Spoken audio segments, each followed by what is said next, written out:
Today we will install the torque arm on the chain side of the 1500 watt rear hub motor. First, remove the axle nut on the side where the torque arm needs to be installed. Second, bolt the two pieces of the torque arm together.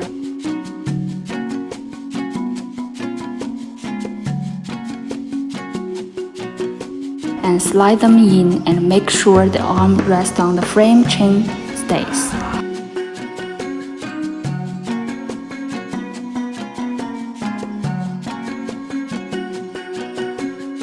And then put the C-shaped washer on, install and tighten the axle nut.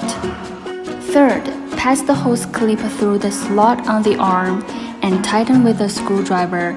If the hose clip is too long, you can cut off a section. The function of the torque arm is to prevent damage of the frame from the motor running, cause it will spread torque from the axle to the rest of the frame. I highly recommend to use it on the hub motor with a power higher than 500 watt. It can be installed on the chain side or the non-chain side. Relatively, the non-chain side is easy to install. This is the installation effect.